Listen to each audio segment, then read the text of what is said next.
To be a university, 95% of your qualifications must be in this level 5 to 10 band that I've just described.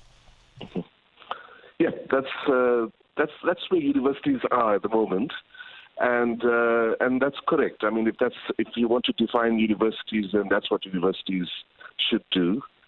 And then you can have other kinds of institutions that also offer higher education institutions, but will not be designated as universities. That's what the new policy indicates here. It seems reasonable enough, but there are people who are concerned that ultimately politics will trump the day because this has been tried before.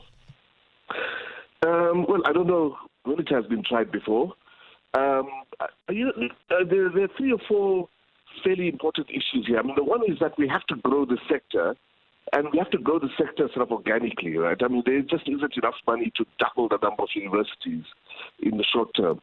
So the one way of growing the sector is to have colleges that are currently operating outside of the higher education sector to begin, under the tutelage of universities, maybe to begin to offer higher education qualifications. So that's one way of organically growing the sector. The demand is rapidly sort of overtaking the supply of higher education, and the National Development Plan, for example, really wants us to get to 30% participation rate of 18 to 24-year-olds. And we're nowhere near that. We're at about 21% at the moment. So we have to grow the sector, but grow it in a way that doesn't cause risk, if you like. And I think that's where the big challenge is, yeah. Prof, when I say it's been tried before, I'll take you back to the conversations that were happening in the 90s. There was even a proposal to downgrade the then University of Transkei, and no less than Nelson Mandela objected. The concern will be we don't want a return to the so-called Bush universities of the past.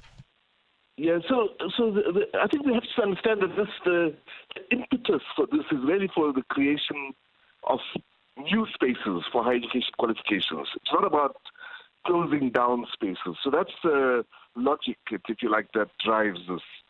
I think the critical issue really is the issue around risks, that, for example, that if there isn't a growth in the amount of money for higher education, then what that means is that there'll be kind of a downgrading of the financing of current institutions that are functioning at a decent level. If you're just spreading the money more thinly, if you like. So that's a real risk. Another risk is the fact that we just don't have enough academics to go around, around new institutions, if you like. So we'll have to embark on a major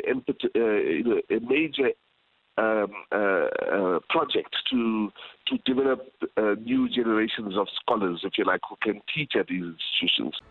Current events, developing stories, tough questions, your voice making a difference. This is Breakfast with Bongani Bingwa.